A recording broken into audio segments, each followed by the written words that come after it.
ছোটবেলা আমরা শুনতাম ডুমুর ফল খেলে নাকি মানুষ পাগল হয়ে যায়। আপনারা শুনছেন? এরকম অনেক আজে বাজে কথা কিন্তু আমরা ছোটবেলা শুনেছি, যেগুলোর ভিত্তি নাই। বলা হতো পরীক্ষার দিন সকালে কেউ যদি ডিম খেয়ে যায় তাহলে পরীক্ষা নাকি ডিম পায়। এটা ভুয়া কথা, ডাহা মিথ্যা। আমি সব সময় ফাইনাল পরীক্ষার দিন সকালে ডিম খেয়ে যেতাম আর পরীক্ষা দিয়ে ফার্স্ট হয়ে যেতাম। এজন্য ডিম খেয়ে গেলে কেউ ডিম পায় না। আমরা বিশ্বাস করি খাইরিহি ওয়া শাররিহি মিনাল্লাহি, ভালো হোক মন্দ হোক করে কে? আবার ছোটবেলায় বলা হতো ওষুধ খাওয়ার সময় বিসমিল্লাহ করবি না, কারণ বিসমিল্লাহ বললে বরকত হয়, তোর রোগে বরকত হয়ে যাবে, মানে তোর রোগ বেড়ে যাবে। কি ডাকাত, ভুয়া কথা। সব ভালো কাজের আগে বিসমিল্লাহ। অবশ্যই আপনি ওষুধ খাওয়ার আগে বিসমিল্লাহ পড়বেন। কি পড়বেন?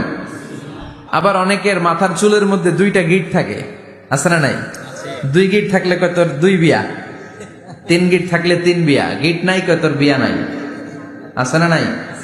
এগুলো মুসলমান বিশ্বাস করতে পারে? মুসলমান বিশ্বাস করে একজনকে, তিনি কে? অনেক স্বামী হার্ট অ্যাটাক করে স্ত্রীর কারণে, জানেন? ঠিক কিনা? ওই কয় ঠিক, সবাই ভুক্তভোগী। কমন পড়ে গেছে। কানের কাছে এসে বেশি বেশি ঘ্যান ঘ্যান করেন না। ঘরে ঢুকলে চাল নাই, ডাল নাই, এটা লাগবে ওইটা লাগবে, ছেলের ওইটা লাগবে। আস্তে আস্তে দুই পক্ষরেই বললাম, স্বামীরাও সালাম দিবেন, স্ত্রীরাও দিবেন। সালাম মানে শান্তি, তো ঘরটারে শান্তি দিয়ে ভরে দিবে কে? যারা সিরিয়াল দেখে, সিরিয়াল দেখার প্যারা আছে না একটা? 9টায় সিরিয়াল শুরু হবে, 8:30 থেকে প্যারা ওঠে। কথা কন, আমার সিরিয়াল শেষ হয়ে গেল, সব কাজ বাদ দে, তাড়াতাড়ি টিভির সামনে বস, আছে না নাই? আরবিয়ানরা আরবিতে বললে ইন্ডিয়ানরা বুঝে না, ইন্ডিয়ানরা হিন্দিতে বললে ইংরেজরা বুঝে না, চাইনিজরা মান্ডারিনে বললে কেউ বুঝে না। চিয়াং ফিয়াং জিয়াং, এগুলো হচ্ছে চাইনিজ ভাষা। ইয়াং শিয়াং দিয়ে যখন কথা বলে কেউ বুঝে না। প্রথম মাগরিবের সালাত পড়ে আমি প্রথম নিগ্রু মানুষ আবিষ্কার করলাম। এর আগে কোনোদিন কালো মানুষ দেখি নাই। সালাম ফিরে ডানে দেখে এক নিগ্রু, বায়ে দেখে আরেক নিগ্রু। আমি মনে করছি কেরামান কাতিবিন। এই নিগ্রু দেখে আমি দিছি দৌড়। সবাই কই দৌড়ান কেন? আমি বললাম এরা কারা? আমারে বলা হলো এরা আপনার বন্ধু। এরা কি? এই কালো লোক নাকি আমার বন্ধু। বললো 5 বছর এই নিগ্রুদের সাথে আপনার থাকতে হবে। 100টারও বেশি দেশের ছাত্র আমরা একসাথে থেকেছি। কারো ভাষা কেউ বোঝে না, কারো গায়ের রঙের সাথে কারো গায়ের রঙের মিল নাই। চিল্লায় বলেন সুবহানাল্লাহ। হজে গিয়েছিলাম এবার, কমসে কম 10,000 ছবি তুলছে আমার সাথে হাজিরা। অপ্রয়োজনীয়, প্রয়োজন নাই। এসেছে ইবাদত করতে, হুজুর একটা সেলফি। ইয়াং ছেলেপেলারা সেলফি তোলে বেশি। আর বুঝলাম না, আঙ্গুল দুটো এরকম করে রাখে। আমি বললাম এটা কি? কই হুজুর ইটস গ্যাংনাম স্টাইল। এটা কি? Gangnam style. এরকম বাঁকা করে থাকবে আর এরকম দুটা ছবি তুলবে। এগুলো অনর্থক। মুমিন ওই কাজ করবে যে কাজটা constructive, fruitful for him, for his family and for the society. মাঝে মাঝে হয় না, মহিলা গলার লকেট পায় না, পুরা বাড়ি আগুন করে ফেলাইছে। লকেট নাই, লয়ে গেল রে, নিয়ে গেল রে, হারাইলাম রে। মা এসার লকেট নাই। লকেট হারানোর পরে মা এসা কান্নাকাটি। বিষ্ণু বললেন থামো। অনেকক্ষণ থামার পরে লকেট খুঁজে পায় না। সবাই খোঁজাখুঁজি, লকেট কই, লকেট কই, লকেট খুঁজে পায় না। ওদিক দিয়ে মাগরিবের নামাজের সময়ও শেষ। নামাজের সময় শেষ, আর যেই জায়গায় লকেট খোঁজার জন্য থামা হয়েছে ওই জায়গায় আবার পানি নাই, পানি সামনে। পানির দিকেও যেতে পারে না, লকেটও খুঁজে পায় না, নামাজও পড়া যায় না। সব সাহাবীরা মিছিল শুরু করছে। আবু বকরের মেয়ের কারণে নামাজ আমাদের চলে যাচ্ছে। সাইয়েদনা আবু বকর ঘটনা বেসামাল দেখে আয়েশার কাছে গেল। যে দেখে বিশ্বনবী মা আয়েশার কোলের মধ্যে, ল্যাপের মধ্যে মাথা দিয়ে শুয়ে আছে। রাগের চোটে বুখারীর বর্ণনা, আঙ্গুল নিয়ে মা আয়েশার পেটের মধ্যে দিল এক খোঁচা। লকেট হারাইলি কেন? ক তোর জন্য বাইরে সব সাহাবারা বলে নামাজ পড়তে হবে, সময় নাই। ও আবু বকর, আপনার মেয়ের কারণে এই কাণ্ড। খাসরা মানে কুমর। আবু বকর মা আয়েশার খাসরাতে এত জোরে গুতা মেরেছেন, মা আয়েশা বললেন এই গুতার কারণে আমি অনেক দূরে চলে যাওয়ার কথা ছিল ব্যথার চোটে, কিন্তু যাই নাই। কারণ কোলে কে? কোলের মধ্যে বিশ্বনবীর মাথা। নড়ে গেলে বিশ্বনবীর ঘুম ভেঙে যাবে, ব্যথাটা হজম করেছি, নড়ি নাই। আল্লাহ তখন আয়াত নাজিল করলেন, ফালাম তাজিদু মাআন ফাতায়াম্মামু সাঈদান তাইয়্যিবা। ও সাহাবারা, মিছিল বন্ধ করো। কোন নারীর বিরুদ্ধে মিছিল করো? এই নারীর সাথে তো বিয়ে আমি সরাসরি বিশ্ব নবীর দিয়েছি, যাও ওজুর জন্য টেনশনে ছিলা, টেনশনের দরকার নাই, আয়েশার কারণে আজকে নতুন করে একটা বিধান দিলাম, আজ থেকে যদি ওজুর পানি না পাওয়া যায় বালুর মধ্যে 2 হাত বাড়ি মেরে তায়াম্মুম করো, নামাজ পড়ে নাও, কবুল করে নিবে কে?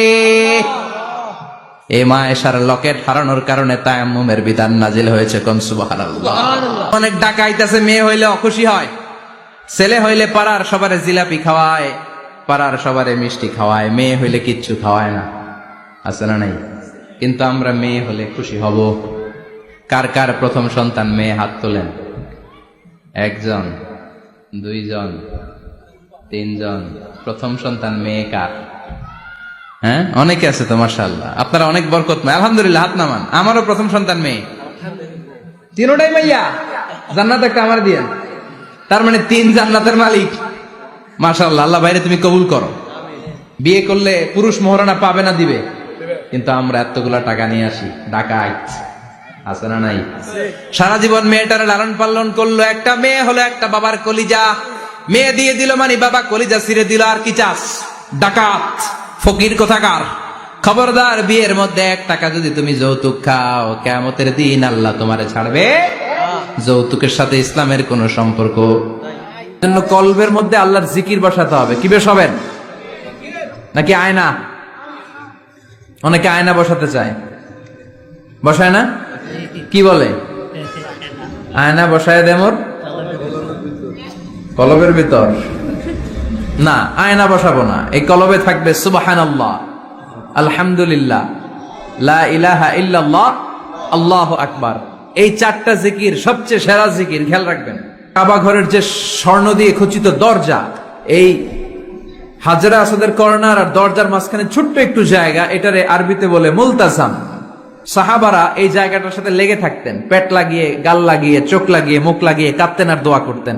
আর এই জায়গায় পেট লাগিয়ে, শরীর লাগিয়ে দোয়া করলে ওই দোয়া আল্লাহ ফিরিয়ে দেয় না। কিন্তু ওই জায়গায় দোয়া করার চান্সও এত সহজে পাওয়া যায় না, ধাক্কা ধাক্কি যুদ্ধ করতে হবে আপনাদের।